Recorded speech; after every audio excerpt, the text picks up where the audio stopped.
Estrategias misioneras. Las estrategias misioneras surgen de los desafíos que presenta la realidad en que nos movemos. La misión cristiana busca responder a los clamores que surgen de las coyunturas históricas y que exigen de los cristianos y cristianas respuestas desde la opción evangélica por los pobres y los otros. En un mundo global conviven grupos humanos diversos con diversas religiones y culturas.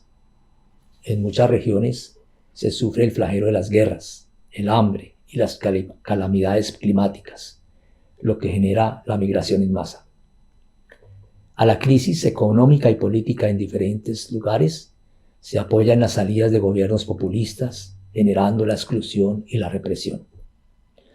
El avance tecnológico y la urbanización crece además a ritmos acelerados. En este curso, ustedes, los estudiantes, reflexionarán críticamente, ayudados por el contexto donde desempeñan su labor evangelizadora, los retos concretos que los impulsan a dar respuestas como misioneros y misioneras. Busco que a partir de sus experiencias como misioneros y misioneras, confronten los aspectos teológicos con la praxis. Mi nombre es Fernando Amaya Farías, teólogo colombiano, que desde hace bastantes años vivo aquí en Hamburgo, Alemania. Vengo de una praxis misionera en la región amazónica colombiana. Los estudios de teología los realicé en Bogotá, en la Universidad Javeriana, después el máster en Sao Paulo, Brasil, y finalmente un doctorado en Frankfurt, Alemania. Hablaremos en estos 8 bloques sobre teología de la misión y los desafíos actuales o estrategias para la misión que nos dan la realidad. Es un tema muy general que precisa no solo contextualizarse a nivel histórico, como también es necesario aclarar la perspectiva teológica que queremos asumir.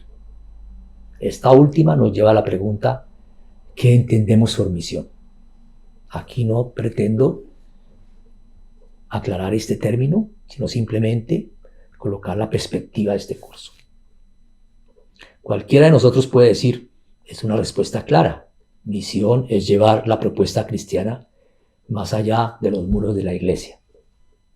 Mas el problema no es llevar la propuesta cristiana, sino cómo se propone.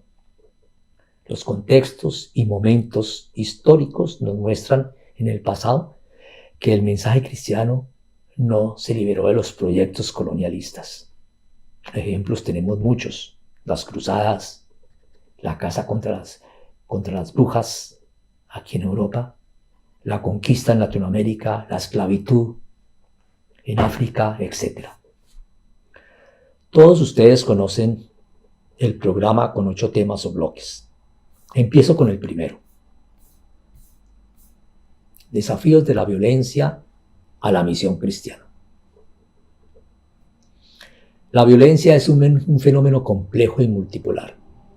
Abarca amplias manifestaciones y contextos que afectan los derechos fundamentales de las personas, especialmente a las víctimas.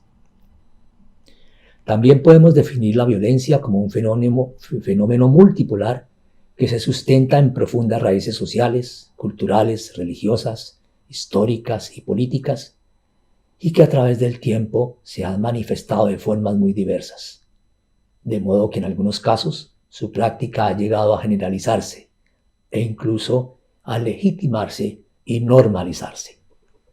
Esto lo podemos encontrar en un informe de la Consejería de Proyectos contra la Violencia de las Mujeres, realizado en el 2006. Cuando la violencia se perpetúa, con el tiempo se llega a la asimilación de la misma y la aceptación de determinados patrones como constitutivos de dinámicas socialmente permitidas que degeneran en el desconocimiento de los derechos humanos. No solamente el desconocimiento, también la aceptación de la violencia como algo que se vuelve normal. Aquí me interesa profundizar los aspectos religiosos y teológicos. La historia de la evangelización de América Latina no ha sido ajena a la violencia, a esa práctica. El profesor Antonio Rubial, de la Facultad de Filosofía y Letras de la UNAM de México, señala, cito, Pese a lo paradójico que pueda sonarnos, los intereses imperiales y los principios católicos estaban en armonía debido a que el cristianismo es una religión tan extraña que es capaz de justificar guerras, cruzadas e instituciones como la Inquisición. La historia de la evangelización de América Latina no ha sido ajena a la práctica de la violencia. El profesor Antonio Rubial, de la Facultad de Filosofía y Letras de la UNAM de México, señala que, cito, pese a lo paradójico que pueda sonarnos, los intereses imperiales y los principios católicos estaban en armonía debido a que el cristianismo es una religión que ha sido capaz de justificar guerras, como las cruzadas, e instituciones como la Inquisición, y al mismo tiempo predicar sobre el amor universal y protección a los débiles. Termino la cita. Nuestra tendencia a concebir la conquista y evangelización como empresas independientes, señala además el académico, es herencia del siglo XIX. De hecho, el ver a la primera como un evento nefasto y a la segunda como lo único rescatable de ese periodo salió de las mentes de los historiadores decimonónicos, quienes, aunque liberales y hasta masones, en el fondo eran católicos y por lo mismo consideraban la llegada del cristianismo como algo necesario para civilizar a las culturas originarias de Mesoamérica. Me interesa decir también que los religiosos encargados de adoctrinar a los indígenas llegaron a lo que hoy es México justo tras la caída de la Gran Tenochtitlán. En 1523 lo hicieron los franciscanos, en 1526 los dominicos y en 1533 los agustinos. Todos estos frailes eran no solamente funcionarios de la iglesia, también eran funcionarios del rey, pagados por la corona y desembarcados en el Nuevo Mundo con una encomienda: convertir por la persuasión o la imposición. Convertir a los indígenas paganos en cristianos susceptibles de ser explotados. También en el contexto de la conquista de los Andes, cito al jesuita José da Costa al decirnos que el misionero debe ir acompañado del conquistador. Desde el inicio de la conquista entonces fue claro para la iglesia colonial y la corona española que la evangelización estaba al servicio de la expansión y el sometimiento de los pueblos indígenas. Todo esto es violencia. Las tres órdenes mencionadas que llegaron a México en los inicios de la conquista consideraban que la violencia ejercida por los conquistadores era necesaria para hacerles llegar la Biblia a los pueblos originarios, y amparados bajo esta lógica les decían a los nativos: venimos a darle la salvación, a cambio ustedes deben trabajar para nosotros. Hoy en el imaginario colectivo y aún en el académico suele verse a los frailes como etnólogos, defensores de las culturas indígenas, de sus idiomas y pensamiento. No obstante, hay otros teóricos que destacan que estas ideas corresponden a épocas posteriores, concretamente a partir del siglo XIX con la Ilustración, que condujeron a que las sociedades concibieran el respeto y la protección de otras civilizaciones como algo importante. Pero los religiosos que llegaron en el siglo XVI eran de posturas antagónicas a las recién mencionadas, y a tal grado que llegaron a comparar a Hernán Cortés con Moisés por haber rescatado a los pueblos indígenas de la esclavitud del pecado y haberlos llevado a la libertad de la salvación. Para los frailes desembarcados en la Nueva España, la tolerancia era algo impensable, y lo mismo el respeto al otro. Hoy, como ayer en la conquista, la violencia genera víctimas. Para mencionar alguna, hombres y mujeres y personas con identidades sexuales diversas han padecido y sobrevivido a las guerras desde tiempos remotos. No obstante, desde hace poco tiempo ha ido ganando solidez y generando conocimiento valioso que nos permite hoy comprender cómo la discriminación y las diferencias de género se traducen, construyen y transforman en el escenario de los conflictos armados. La Iglesia se demoró mucho en aceptar esto. La intolerancia está hasta hoy en muchos contextos como algo que no se ha superado. Me detengo en un aspecto de la violencia. La violencia contra las mujeres y niñas es un problema mundial. Según datos de las Naciones Unidas, afecta a más del 50% de la humanidad, ya que en forma actual o potencial, y por el solo hecho de haber nacido con el sexo femenino, las niñas y mujeres son o serán víctimas de alguna forma de violencia de género a lo largo de su vida. Internacionalmente se sostiene que 7 de cada 10 mujeres padecieron violencia física o sexual en algún momento de sus vidas, y hasta el 50% de las agresiones sexuales fueron cometidas contra niñas menores de 16 años. Cuando tratamos un tema tan amplio como la violencia y motivados por la perspectiva del Evangelio, es importante dar la voz a las víctimas. No desde la generalidad de la experiencia sufriente, sino desde la particularidad de la experiencia concreta de alguien que sufre este flagelo. Una posición cristiana ante la violencia no es la pasividad. Por el contrario, responder con la denuncia, resistencia y opción por las víctimas. En este aspecto, las mujeres han sido las que han marcado la pauta. Iniciativas colectivas que se han dado en lugares de mucha violencia, como en Colombia, en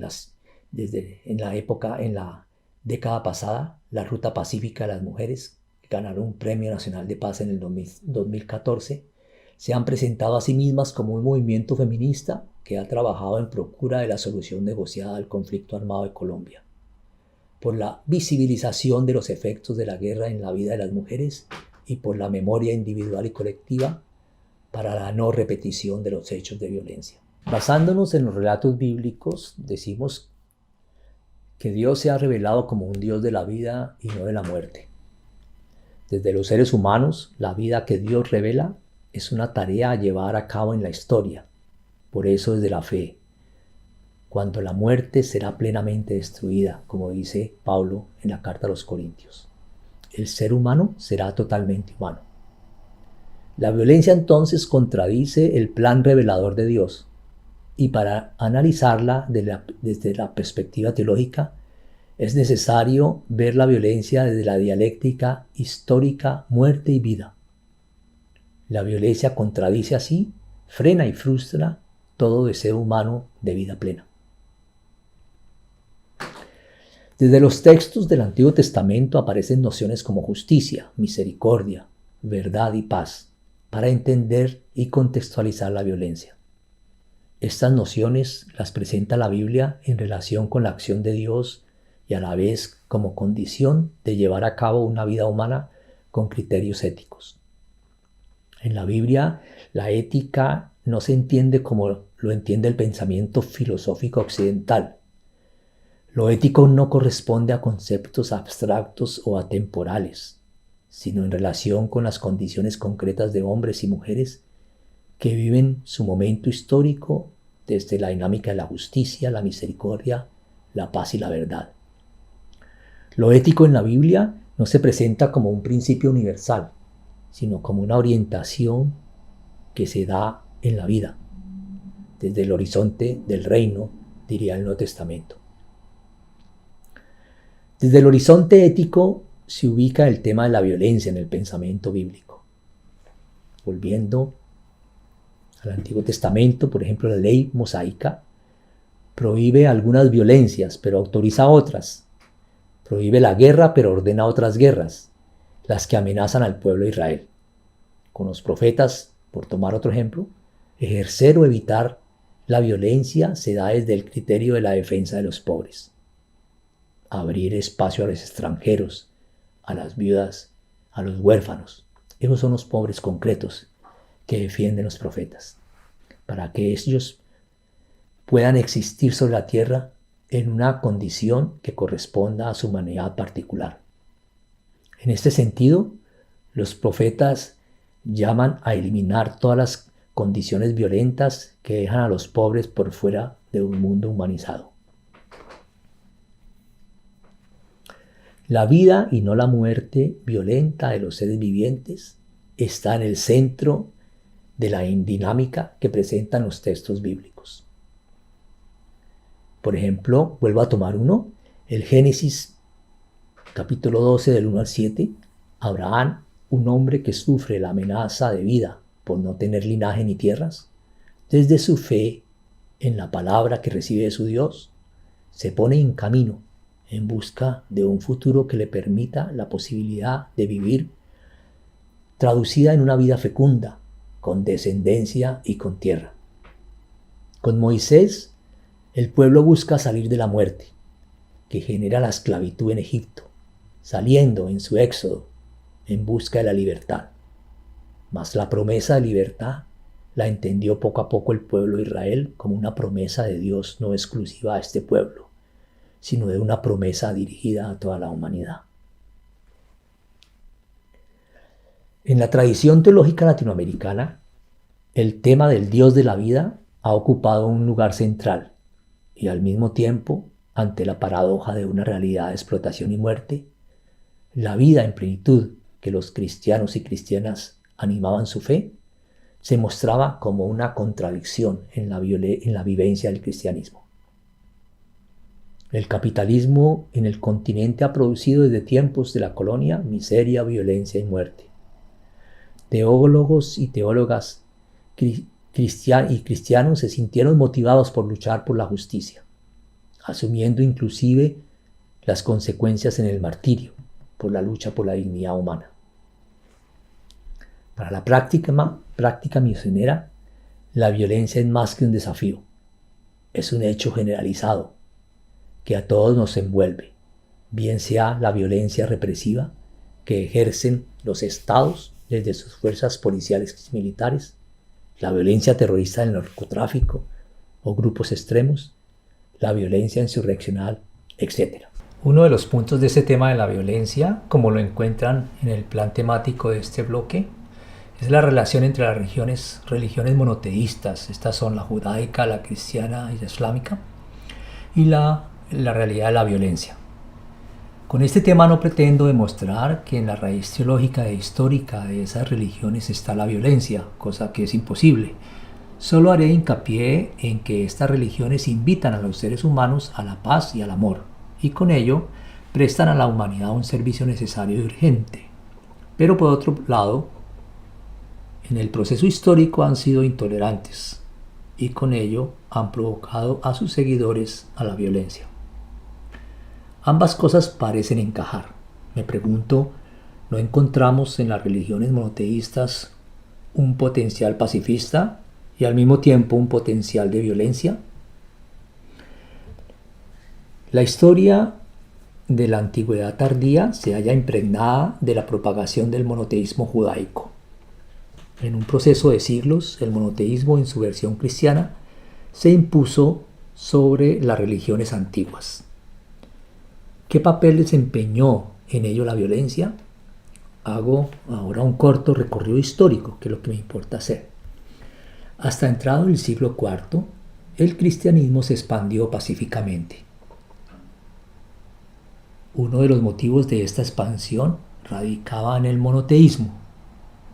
En la antigüedad, la religión disponía de muchos dioses y muchos cultos diferentes, mientras que los cristianos creían en un único Dios, el Dios de Israel. Pero para comprender la historia de la religión de la antigüedad tardía, no es suficiente con una simple contraposición del politeísmo de la antigüedad y el monoteísmo judeo-cristiano.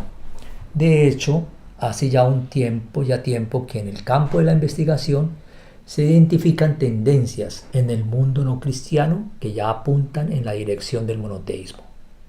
Esto quiere decir que el monoteísmo no es solamente patrimonio de estas religiones monoteístas. Para la elaboración de este punto, analizo la ambigüedad que ha manifestado el cristianismo frente a la violencia, dejando de lado el análisis de la relación entre judaísmo e islamismo con la violencia, ya que no soy experto en estos temas. Además, me apoyo en un estudio de un teólogo llamado Alfonso Fürst, está en alemán, el estudio de él se llama Monotheismus und Gewalt, Fragen an der Frühzeit des Christentums, Stimmen des 145. Este estudio fue hecho en el 2004 y se encuentra en esa revista.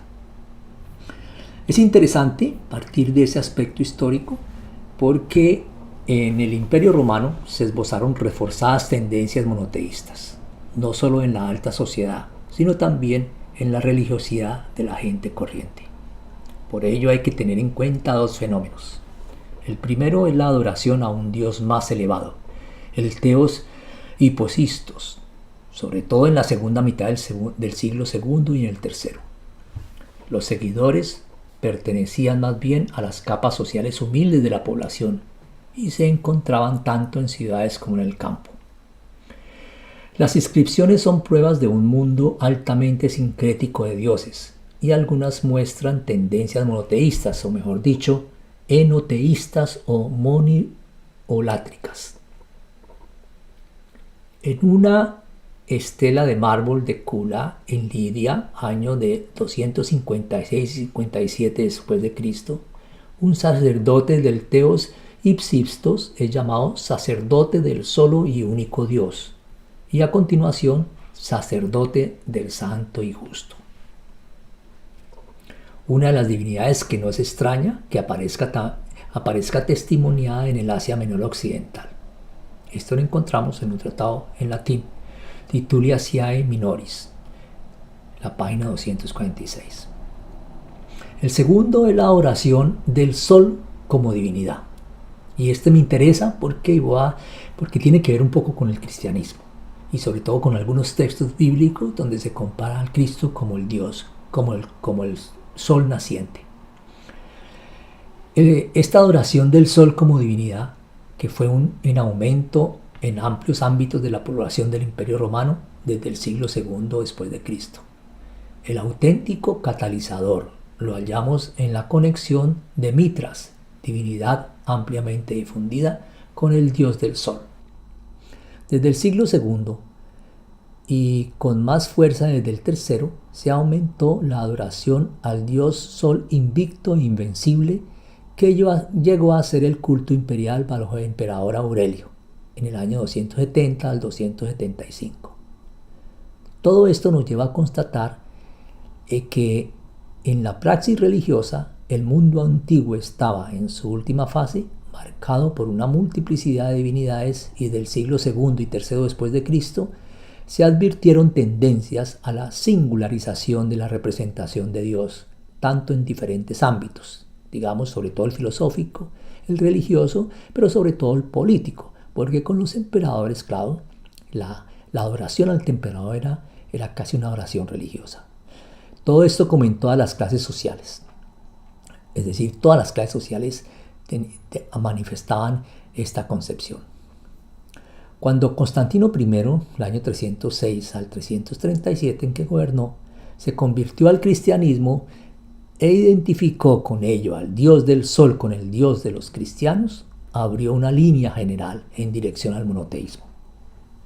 Si ya los cristianos en tiempos preconstantinianos sacaron provecho del ambiente monoteísta, ahora incluso podrían utilizarlo para su beneficio político.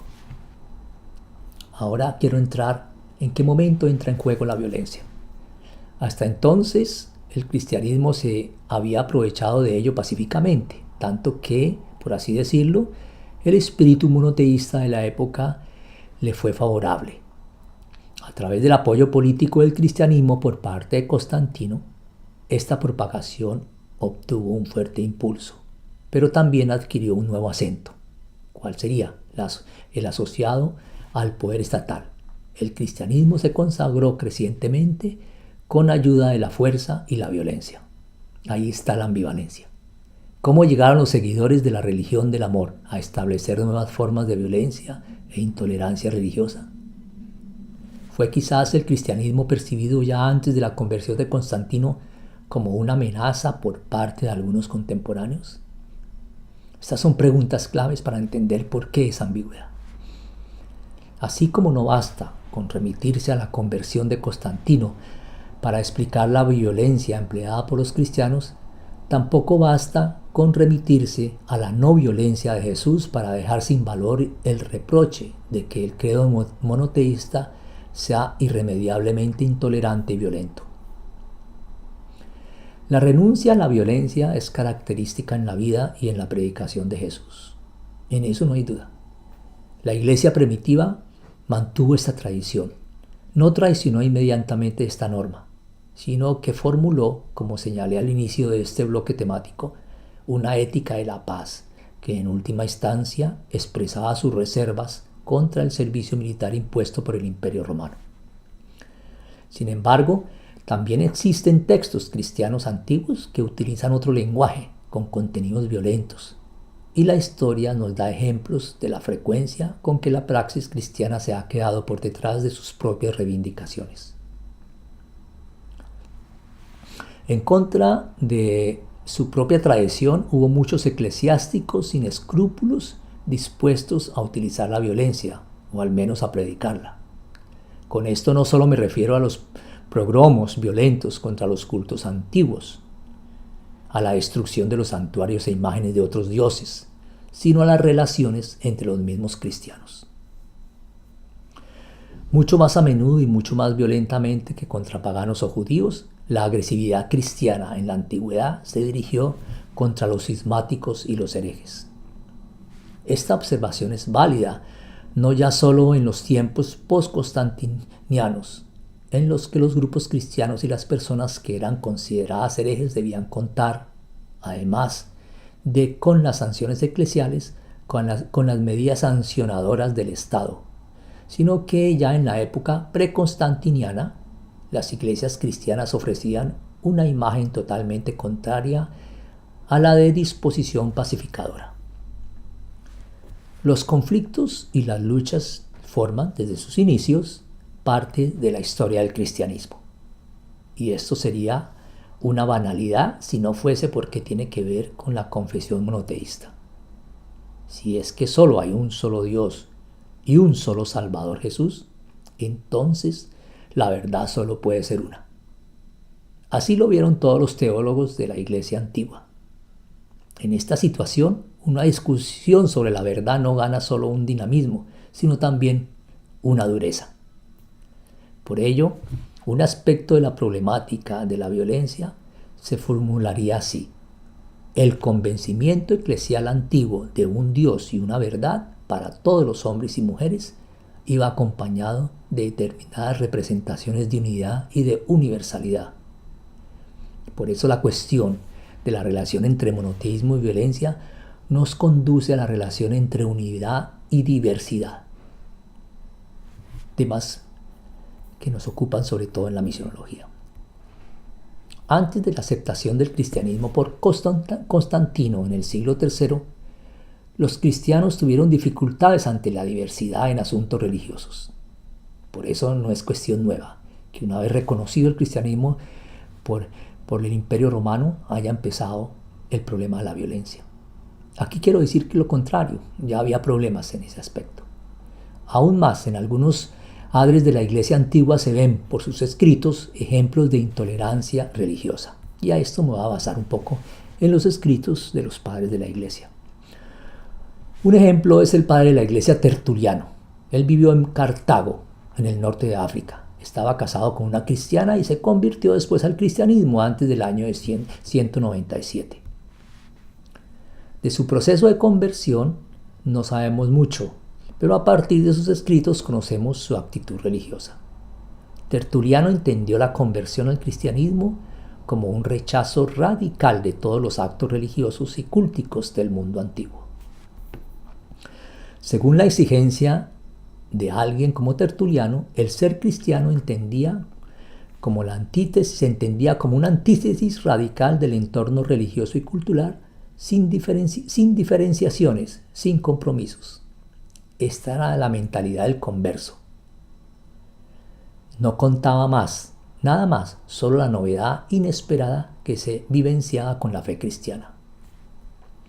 La conversión significaba, según los estrictos postulados en la Iglesia antigua, distanciarse lo más claramente posible del entorno religioso, cultural y social, relativizando, cuestionando o rechazando sus valores y exigencias. Su mentalidad estaba determinada en primera instancia por la frontera religiosa, aun cuando esto mantuvo una profunda ambivalencia, porque los cristianos no podían despojarse tan fácilmente del tiempo y la cultura en la que habían crecido y en la que continuaban viviendo y pensando. La pretensión de la propia verdad se estableció contra todos los demás, contra aquellos que anteriormente habían sido los suyos. Y ahí es un ejemplo grande de intolerancia. Otro ejemplo de intolerancia religiosa se encuentra en algunos escritos de San Agustín. Poco después de su conversión en Milán en el año de 386, se expresaba de la siguiente manera en la búsqueda de la verdad. Igual que el ojo humano percibe el aura de la luz de manera diferente, así no se alcanza de una única manera la sabiduría, ni se reconoce a Dios únicamente en función de las propias capacidades. Esto lo encontramos en Soliloquia 1, número 23. Esto corresponde a la comprensión filosófica antigua de la búsqueda de la verdad, que es defendida con ahínco por los contemporáneos no cristianos en contra de la demanda cristiana de ser la única poseedora de la verdad por medio de la revelación. En ese sentido, el filósofo Máximo de Madaura escribió en el año 390 a San Agustín, que había, cito, repartidas por todo el universo unas fuerzas del Dios más elevado a las que llamamos con muchas definiciones, porque sus nombres verdaderos no los conocemos. Esto lo cita mismo Agustín en su escrito Epístola 16, número 1. Este filósofo Máximo de Madura se adelanta a eso que hoy llamamos tolerancia y sobre todo los que el mismo Tertuliano va a llamar después semillas del verbo que tienen otras religiones. De manera parecida hablaba el joven Agustín cuando era un cristiano platónico. Sin embargo, cuando al final de su vida, en la que había llegado a ser un obispo y político eclesiástico muy influyente en el norte de África, repasó todos sus escritos y corrigió dicha opinión. Por eso encontramos en su obra Retractaciones 1, capítulo 4, número 3, la siguiente afirmación. La afirmación a la sabiduría no solo conduce un único camino, no es correcta. Como si hubiera otro camino que no fuera Cristo, quien dijo, yo soy el camino, apoyándose en el texto evangélico de Juan 14:6. Solo un camino es el convencimiento al que llegó Agustín a lo largo de su vida. Se requiere un esfuerzo teológico considerable para delimitar una posición como esta contra la intolerancia y la violencia. Como es sabido, no fue este el caso de Agustín, quien finalmente justificó el uso de la violencia del Estado contra los herejes, después de una posición inicial. Una segunda dificultad de los cristianos ante la pluralidad religiosa tuvo que ver con la imagen que la Iglesia antigua tenía de sí misma y de su historia. El cristianismo primitivo tenía una imagen muy diferente y muy diferenciada, y esto sirve para todos los ámbitos, en las estructuras eclesiásticas, en la liturgia, en la teología. Tal diversidad se consideró, con pocas excepciones, un impedimento para la idea y praxis de la unidad. A partir de ahí se cayó en el reduccionismo. La verdad es igual a la unidad y al contrario, la diversidad es igual al error. No olvidemos que esto marcó la eclesiología que trajeron los misioneros en la conquista en América. Ya en los Hechos de los Apóstoles se modela la presentación de un origen homogéneo, la comunidad primitiva de Jerusalén, de la que parte una corriente unitaria de la tradición.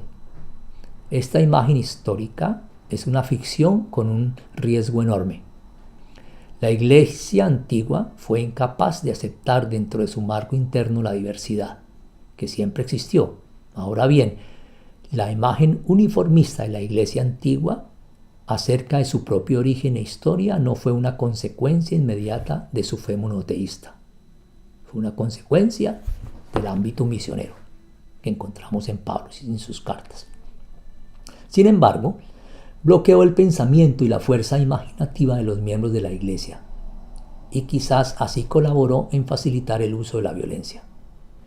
Solo después de la Ilustración, la teología y la Iglesia han aprendido poco a poco a pensar de otra manera. Pero el problema no está todavía liquidado.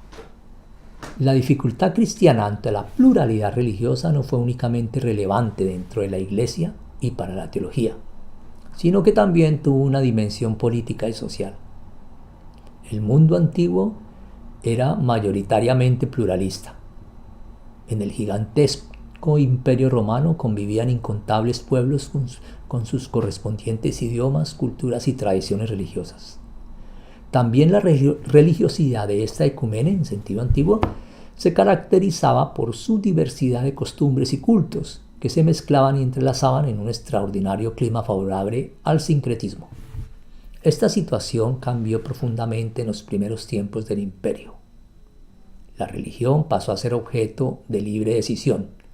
Surgió una competencia entre los grupos religiosos, antes desconocida, y que llevaba a conflictos nuevos, es decir, condicionados por la religión. En este mundo se introdujo el cristianismo como una nueva agrupación religiosa. Era una oferta más de pensamiento en el mercado de la esperanza de liberación y de las promesas de salvación. Los cristianos actuaron además de forma inusualmente agresiva con su ímpetu misionero y con la enorme significación que a falta de otras señas de identidad otorgaban a la confesión religiosa. Se presentaron voces contrarias al interior de los teólogos cristianos de entonces, que cuestionaron este exclusivismo eclesial. Uno, a grandes rasgos, el trasfondo de un debate literario entre el filósofo Celso y el teólogo Orígenes en el siglo II y III, altamente revelador de la tensión entre pluralidad y universalidad. Ambos adversarios debatieron sobre la compatibilidad de las diferencias nacionales con el universalismo cristiano. Su discusión no giraba en torno al monoteísmo como tal, sino sobre la pretensión universalista de la fe monoteísta y sus posibles consecuencias para la guerra y la paz. En una diatriba contra el cristianismo del año 178 titulada La palabra verdadera, Celso criticó el monoteísmo cristiano. Discutía en él si sería posible superar las características específicas de cada nación. Suspiraba Orígenes contra Celso en el capítulo 8, número 72. Ojalá fuera posible que los griegos y los bárbaros que viven hasta las fronteras del mundo completo según la visión de la antigüedad, Asia, Europa y Libia, es decir, África, se pusieran de acuerdo en cumplir la misma y única ley. Dado que esto no era realista, solo era políticamente sensato un concepto politeísta de divinidad. Ahora bien, poner a un solo Dios en contraposición a todos los otros dioses sería el equivalente a una sublevación. De ahí que el monoteísmo cristiano tan solo puede actuar en la vida política y social de forma destructiva.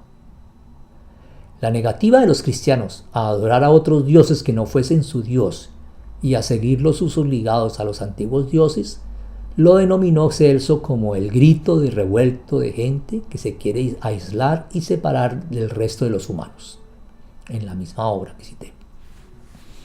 Contra el universalismo cristiano, Celso esgrimió argumentos políticos con diferencias de tipo nacional y social. Al realizar una reivindicación como esta, es una sublevación, y no tan solo abstracta en la esfera metafísica de los dioses, sino es una sublevación real en el Estado y la sociedad.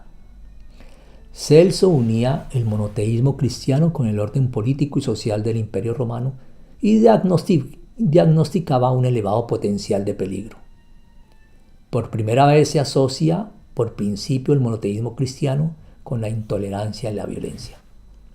Otro ejemplo que tomo es Orígenes en la réplica contra Celso, publicada 70 años después, en que se mostraba convencido de que Dios, es decir, el Logos divino, Cristo, tiene el poder en el transcurso del tiempo de superar las características propias de cada nación y de llevar a todas las almas bajo una ley.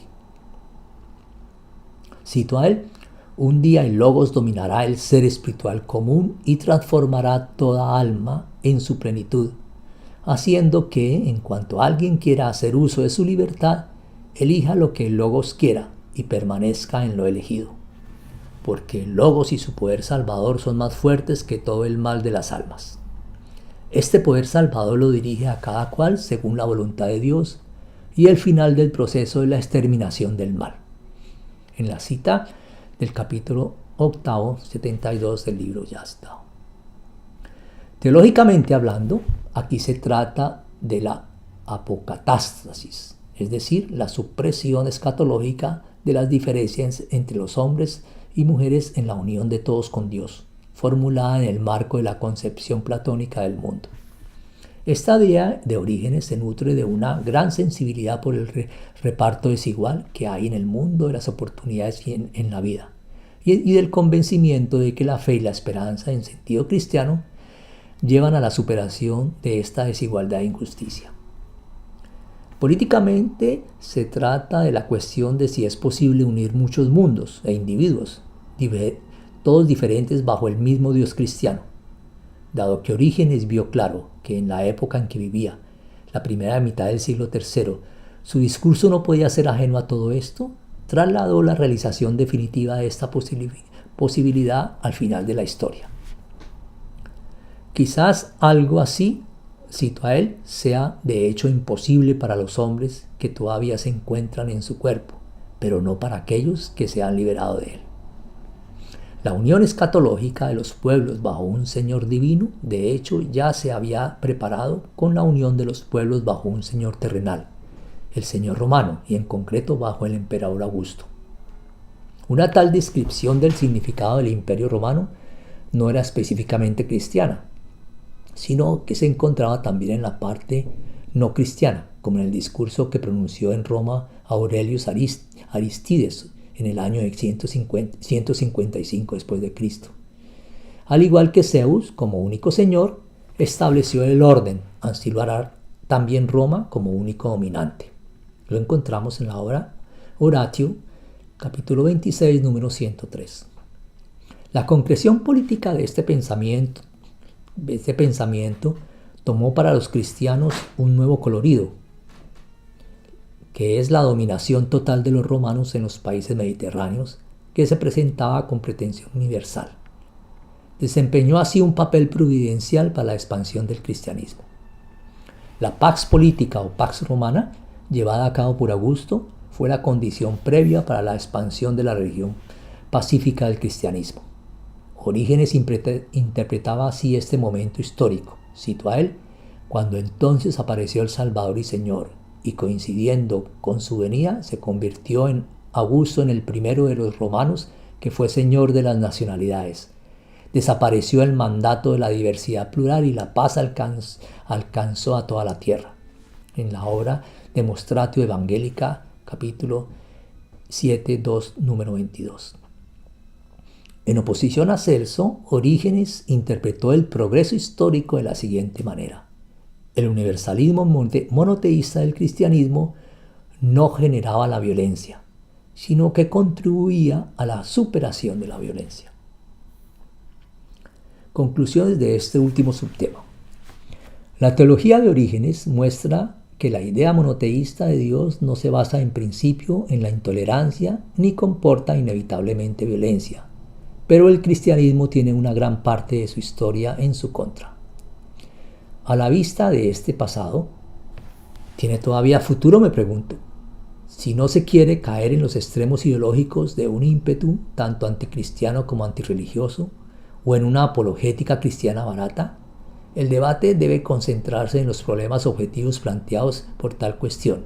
Primero, las ideas de unidad y universalidad se unen fácilmente con las reivindicaciones de absoluto de sus portadores, no solo en las religiones. Me refiero a lo político sobre todo. La desconfianza momentánea en contra de las unificaciones y las absolutizaciones de cualquier tipo está totalmente justificada debido a la experiencia histórica del siglo XX, con pretensiones totalitarias más o menos monstruosas. Dicho con palabras antiguas, solo se puede tratar de la unidad en la pluralidad, de unidad en la libertad. Segundo, ¿No podríamos solucionar este triste problema renunciando a la diferencia entre el verdadero y falso en las cuestiones religiosas? ¿Será que hay cosas verdaderas en términos religiosos y otras falsas? La cuestión la ha planteado en los últimos tiempos el egiptólogo Jan Asmas.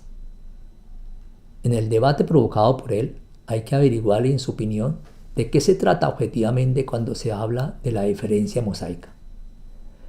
Los correspondientes textos bíblicos apuntan más bien no a una diferenciación formal entre un Dios verdadero y muchos dioses falsos, sino a una diferenciación de contenido entre libertad y no libertad.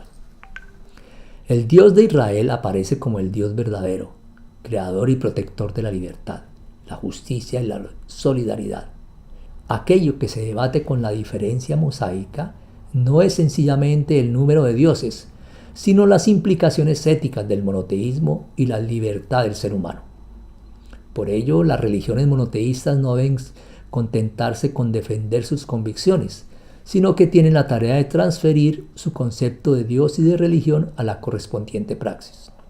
Tercero, las religiones monoteístas no tuvieron ningún problema con la apologética, sino más bien con la praxis.